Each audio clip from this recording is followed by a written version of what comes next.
Hello everyone and welcome back to More Knowing Wheel, episode 53. I'm gonna say episode 53 with confidence this week, even though now it's probably gonna be the first week I get it wrong. But we're back once again. I'm joined as always by Jamie183. How are we doing, mate? I'm good, yeah. We're recording late because Matt's out living his life on a Monday. Yeah, so, shocking. Yeah, ridiculous, but here we are. So yeah, but let's just get the elephant out of the room. It's going to be quite a fast-paced episode today. I think we're going to safely say. Luckily, though, or unluckily, depending on how you want to look at it, there isn't too much to go through today. Of course, timestamps will be linked down below. That is a perfect segue to other things that will be linked down below as well if you're watching this on YouTube. F1 merch, Bybit, Manscaped, clips, everything like that. It's all linked down below. Not even bothering trying to justify the things, just listing them off at this point. We're just listing them off this week. Yeah, that's how it is in this week's episode of the podcast. That is how tight we are for time. Here to Jamie. Here today, Jamie. We are. This is going to be such a vibe. Of course, check us out on Spotify as well if you're watching this on YouTube. You know, the spot over there recently has been phenomenal as well. But F1. We head to Miami this week, Jamie. How are we feeling about this? I'm quite looking forward to it. It's like new tracks are always interesting, like even if it's not a great track, like the likes of Jeddah and Saudi. Not Saudi, that's the same track. Jeddah and Jeddah Qatar. And Saudi is definitely the same circuit. Qatar last year. Qatar was good. They were both good. It was a good track. Yeah, but they were both just interesting. Just even though, like the races, or Jeddah was a good race, but Qatar wasn't such a good race. But even so, it was still like the foray into the unknown is always quite fun. So yes, I'm sure Miami should deliver. The drivers are going to absolutely love it. You can just tell already by their post this week. Yeah, it should be a good race. Yeah, we'll wait and see. I mean, we'll discuss a bit more about the track in just a moment, won't we? But yeah, I think a lot of the drivers, obviously, a new track is always a fun challenge. Not so much nowadays because everyone already knows exactly where they're going to be going around the circuit, thanks to all the simulator data and everything like that. But, you know, I think a lot of the drivers are going to enjoy the circuit. Daniel Ricciardo's going to enjoy hyping himself up for the weekend and then probably getting lapped by Lando like he did at Monaco last year. But we'll wait and see as to that one. But we have had some more news from upgrades, though, from certain teams, haven't we? I think the big one, Ferrari, are apparently bringing some MGUH,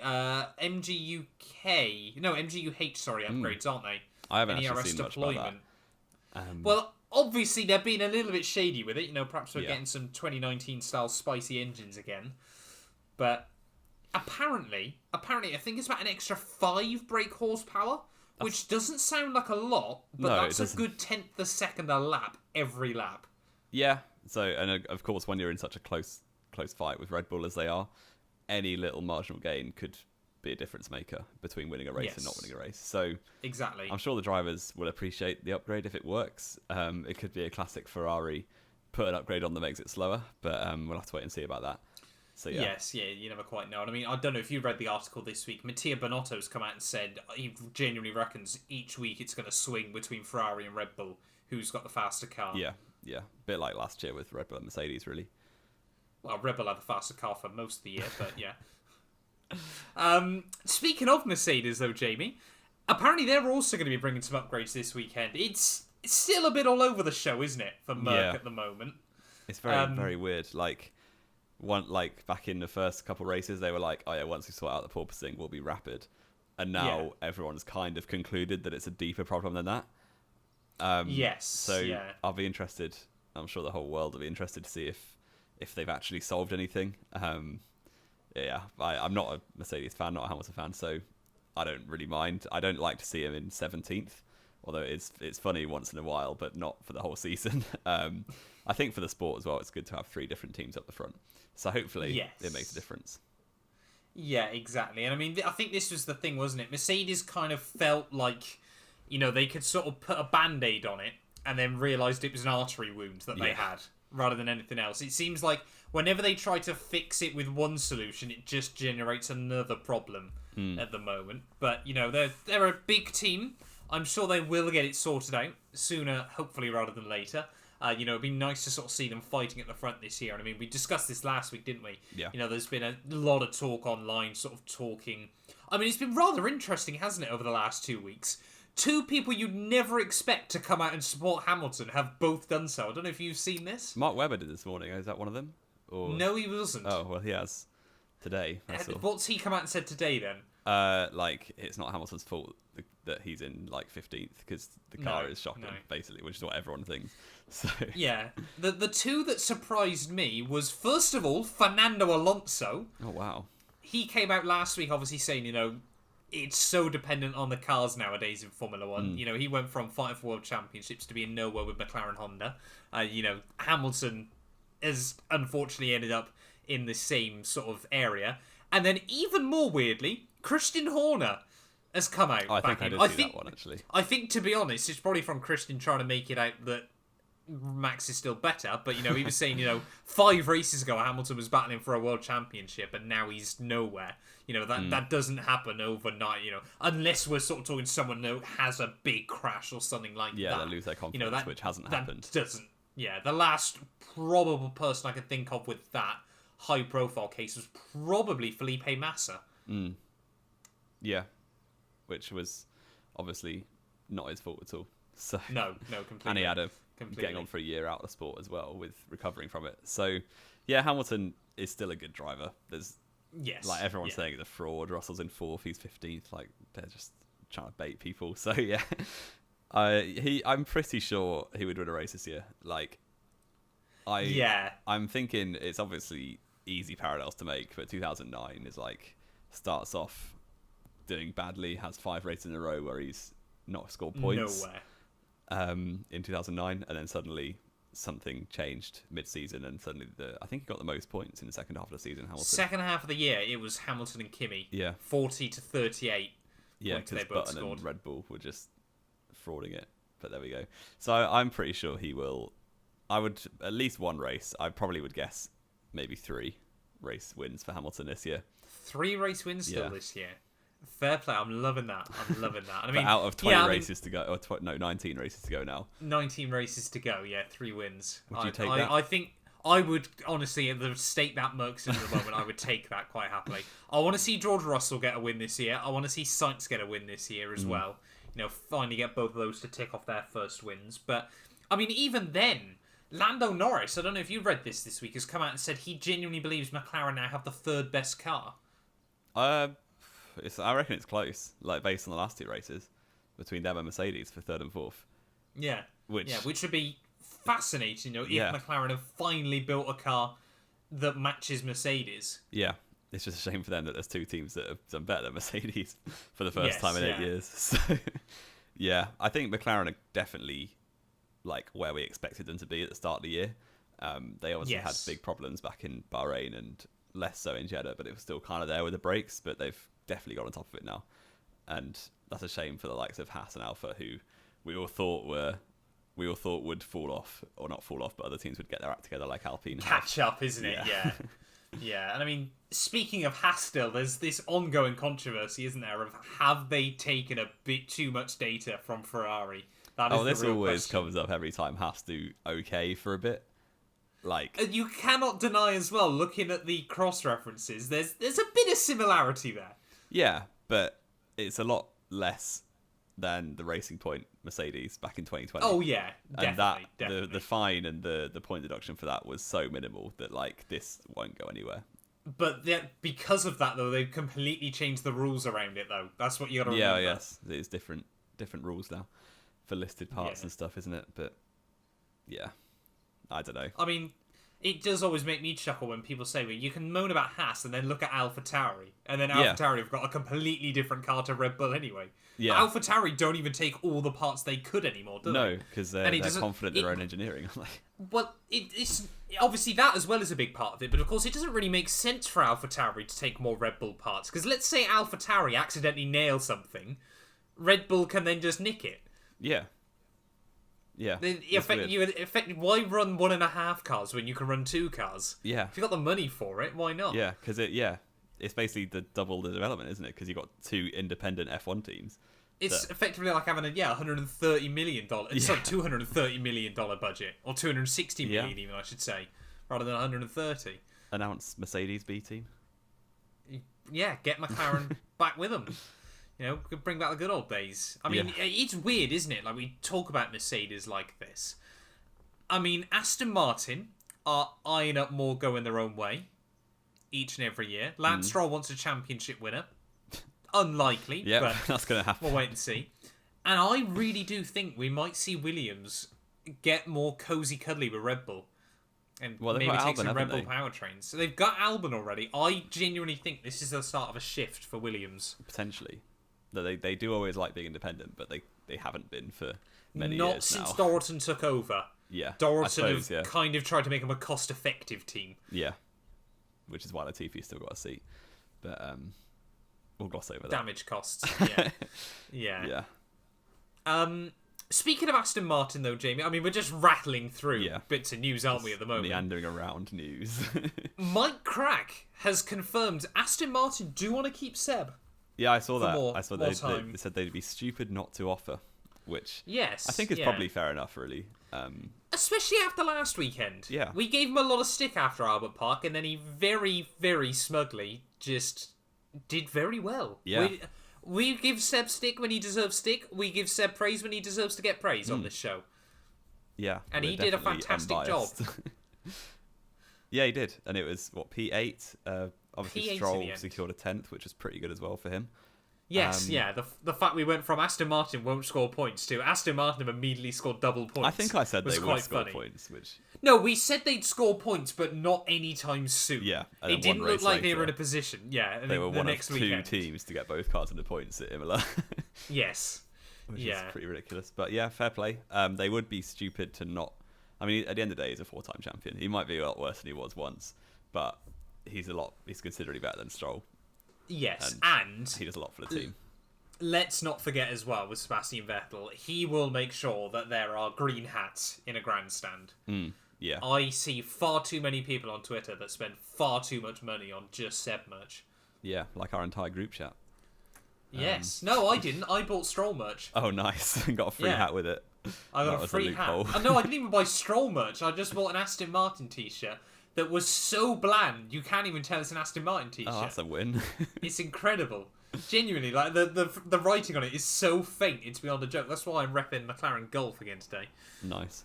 There's a helicopter outside my window, which I'm not sure if anyone can hear, but it's very loud, so apologies for that. Lovely. I think the other big sort of news then, before we get into Miami, is still teams trying to shave weight off, isn't it? Yeah. Sorry, not Aston Martin. Alfa Romeo have come out saying they believe the other teams have been very manipulative. Well, they have. Because originally it was a 795 kilo minimum, wasn't it? And it's been bumped up to 798. Well, Alfa Romeo was the only team to be at the minimum weight in pre-season. And all the teams with power were like, no, we can't get that light, so please up the weight limit, up the minimum weight. Which was pretty unfair on Alfa, I think. I mean, obviously I'm biased, but I think... But no, I'm completely with you on it, though. They've got a point, like, they can make their car go 795. Yeah. Why can't anyone else? Yeah.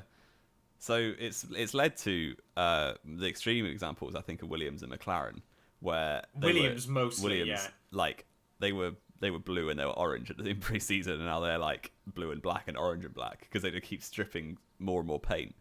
They're just going to be running like carbon fiber only in like 4 races time just to get to the minimum weight. But I mean, it is a bit stupid, I think, to be honest. Like, either keep the rules as they are. I mean, the FIA is still manipulated by the big teams, but that's been the same for 70 years. Yeah, I was going to say, it's been the same since day one. Yeah, but there we go. It's a bit of a shame for Alpha because they actually nailed it with the rules, but now they're getting punished for being too light. But there we go. But yeah, we could see just carbon fiber like black liveries come 3 or 4 races time when they're still trying to strip off grams basically, because it's such a small amount of money, not small amount of weight you save by stripping the paint off. But these marginal gains, they're all marginal, aren't they? But they add up. So it's all about the 1%. Yeah. It's all about the 1% at the end of the day there. But yeah, I mean, it would laugh if... Well, I mean, Mercedes should have carried on with the black Mercedes, shouldn't they, really? Well, just marketed did you this know year with no paint. This is a fun fact for you. It might be a fake fact because it came from one of my parents, I think. If it's a fake fact, it's not a fact, Jamie. In just to get that out the there. early 2000s, the lightest paint, because they obviously didn't have like spray paint, it was all like actual hand painted. Well, every Formula One car was hand painted. Well, maybe not hand painted. It was a different kind of paint to it is now, and the color red had the least paint in it, paint pigment. So that's why Ferrari. That's not true at all. I'm making it right up, but it sounds like it could be true that red is the lightest paint color, which is why the Ferrari was the fastest in the early 2000s. You're honestly trying to suggest 30 grams was the difference between Michael Schumacher winning 2 world titles and winning 7? Yeah. No. Have you ever considered the fact it was maybe the fact Ferrari had the best car, a shit ton of money and unlimited testing, rather than just it's got red paint? Yeah, maybe that. Surely maybe that. I was No, lied I'm to sorry, as a I'm not child. having this. Why wasn't Midland in 2006 Toyota. scoring big points? Yeah, and Toyota. Why did I remember Midland before Toyota as well? Yeah. Maybe I was lied to as a 6-year-old in the front. I mean, that's just bizarre. I don't know why I recall that fact now. It's not a fact. That old wives' tale now. That is, I mean, you've completely derailed the show this week. I have, with some. yeah. I mean, there's a lot of rumours and speculation about the early 2000s in Formula One, but that one just is. If on you've a whole got level. any more fake rumours about the early 2000s, leave them in the comments. I have got a fantastic contract story from the early 2000s that I learnt this week, Jamie. Go on. And you are going to love this. Is I'm it going to have to DC? quickly. No, it's not actually a driver. I'm going to have to Oh. quickly grab up his name because I want to give him full credit here. But this story genuinely amazed me this week. So, this was the story of. He was an engineer at Minardi called Gustav Brunner. So he was at Minardi in 2001. He'd been there a couple of years, sort of, was well known sort of around the F1 circle back then. And obviously this was the time when Toyota were coming in, obviously, to the sport. Now, Toyota were very, very aggressively trying to get Gustav over to the team. Of course, it's highly documented now how much money Toyota were pumping into F1. He obviously, I think originally he was offered the same as what he was at Minardi, but he could sort of, it was a much bigger team. Everything like that. And there was probably a pay ladder as well that you could have worked up pretty quickly. Exactly. Obviously, there were going to be a lot more people he would have to be in charge of, everything like that. So he wasn't very happy with it. So obviously, he tried to request some more money from them. They then accepted. They then tried to come back to him, I think it was with a counter offer, which he wasn't happy with still. So they were sort of haggling over price a bit. Obviously, no one quite knows what the numbers actually were. It was late on, though, in negotiations when Gustav had pretty much decided within himself that he wasn't going to go to Toyota, that he realised they were talking about monthly salary, not yearly. Oh, wow. They were going to pay him, in the end, it was about 15 times more than Minardi were. He would have easily accepted the first offer, because they were paying him what Minardi were a year every month. So he managed to negotiate about a 15 times pay rise over what he thought he was going to get. I'm guessing he took it at that point. He did very quickly pack his bags, left Minardi, and probably, drank caviar out of a champagne flute for the rest of his life. I bet he's loving life now. I just read that article this week, and it absolutely blew my mind that he was trying to negotiate with him and realised, it was monthly, not yearly. There we go. Always read the small print. Yes, exactly. Exactly. But no, that was just a wild little fun story. To quite clearly, I think that has been a perfect segue onto the Miami Grand Prix, Jamie. Yes. Now, they're pumping money at it as well. There we go. They are. Well done. You've recovered that well for us. Miami, then. What a circuit this might or might not be. Yeah, it's a weird one. It's got Herman Tilke. Is it Herman Tilke? I always get this wrong. It's gotta be. No one else. No, I is mean, allowed I always to, get him still. confused with the safety car driver, but it is Herman Tilke, the right. You get Herman Tilke and Burnt Mylander. Burnt Mylander, but that is such an odd combo. Yeah, to but get mixed up. it's got his fingerprints all over it, Herman Tilke. This track. Well, it hasn't got Burnt's fingerprints over it. No, not yet. Not until lap 2 when he's out. But there we go. Like, I tweeted this about 18 months ago so follow me on Twitter, when it was announced the track was real. Basically every complex of corners on this track you can look at and pinpoint to another Formula One circuit, usually that's been designed by Herman Tilke as well. So the likes of the most obvious ones, I think 1, 2, and 3 are obviously just a reverse Senna S from Brazil, which wasn't a Tilke track, and then which is why it's good. He doesn't copy other Tilke tracks, does he? He does. He just takes his own ideas. Sometimes. Like 4 and 5. He does take his own ideas sometimes, but the old tracks are generally better, so he Yeah. nicks stuff from them as well. 4 and 5 are just the S's from like Shanghai or Malaysia, if you recall those. 6, 7, 8 is absolutely Malaysia, second last corner. The lock-up corner on F1 games if you used to play them. Yeah. Like I've never played an F1 game. No, never. Never. It's just... It looks quite good, because they're all good complexes of corners. It just looks entirely unoriginal. I thought you were going to give us the rest of the lap, to be honest. No, I've run out of ideas now. Turn 12 looks like Sochi Turn 3. Yeah, backwards. 14, 15 is just a chicane, so you could pick anyone, but then it's just a chicane. And then, yeah. I can't remember what we said for turn 17 before recording, but... Turn 17, 18 look like turn 11 and 12 at Bahrain backwards. Yeah. Turn 12 and 13, sorry. Yeah.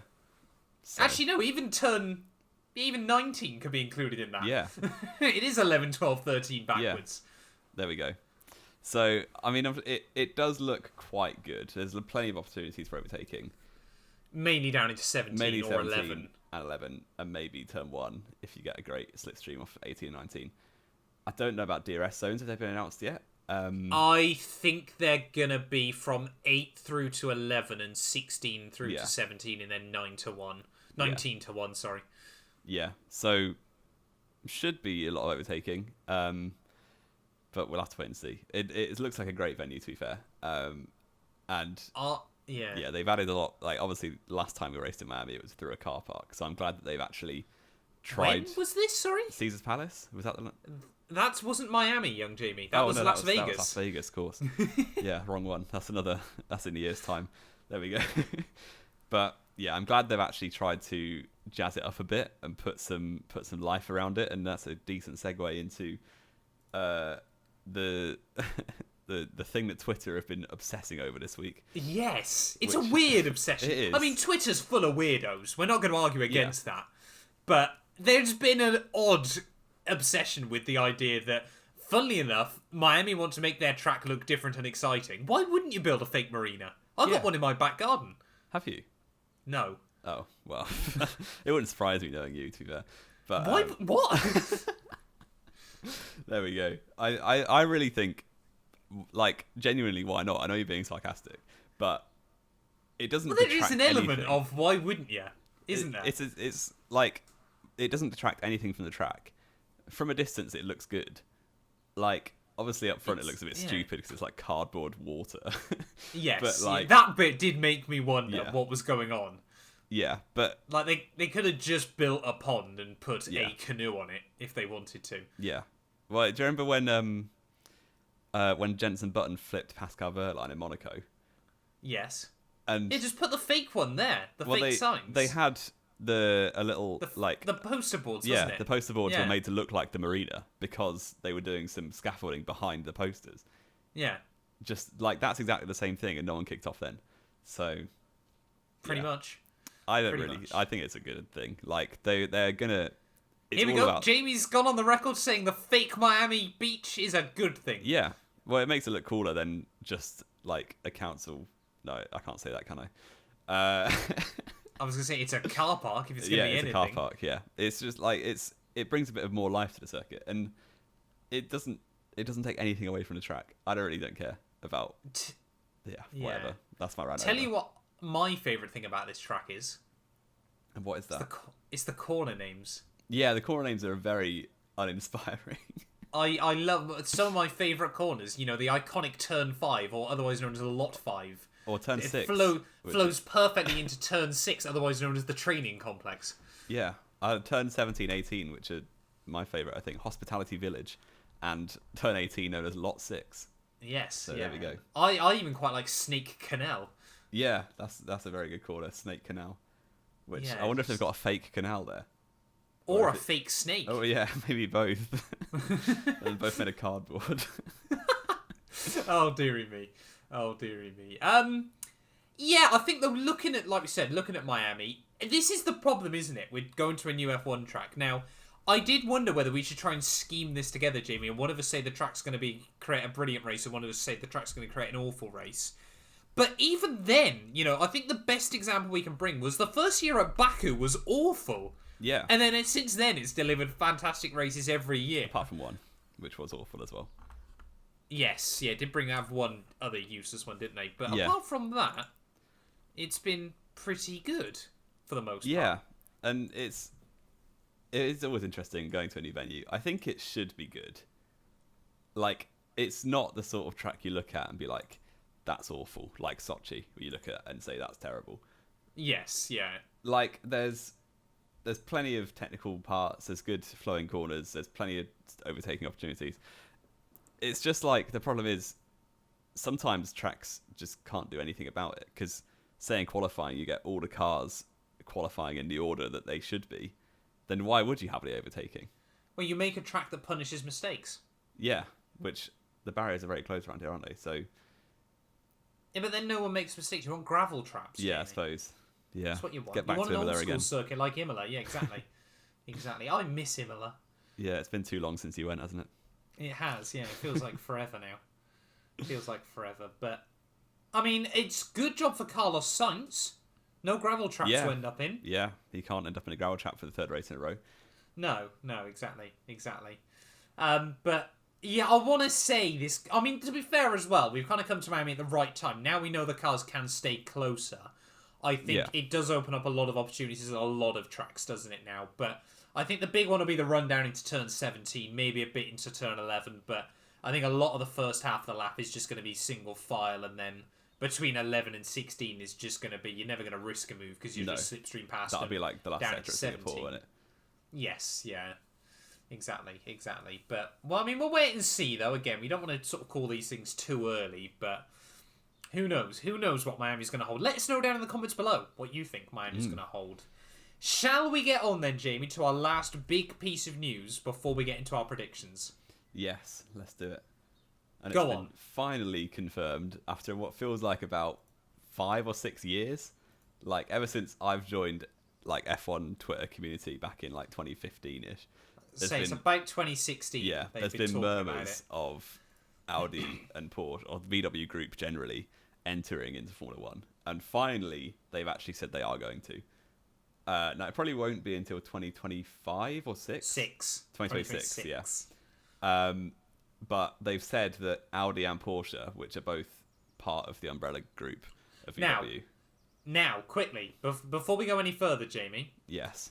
Porsche or Porsche? It's Porsche, right? I always call them that. It's Porsche. Am I wrong? Why? Don't be one of those people. Oh, sorry. Do you know the only people that why they say Porsche? Why? It's because it's a longer word, so therefore they think people will hear them talking about their Porsche. Well, I wouldn't know that because I don't speak to people who own Porsches. So. It's a Porsche. It's a Porsche, not a Porsche. There we go. Audi and Porsche are going to enter in some capacity, but it will not be, or this is what everyone's saying, they haven't confirmed or denied, it probably won't be as teams, so we're not getting 2 new teams or 1 new team. No, which is kind of heartbreaking, isn't it, to be honest? Yeah. We could have really done with a couple of extra teams. The murmurs and the talks are like Red Bull and Porsche will connect up for the Red Bull powertrains. Yeah. Potentially just, that's how Porsche will be in the sport through that. And then Audi. I mean, Porsche engineering, there's so many iconic cars. Yeah. And then Audi have had talks with a lot of teams, but they're probably going to be buying out a current, bit like what Alfa Romeo have done with Sauber, like basically a title sponsor.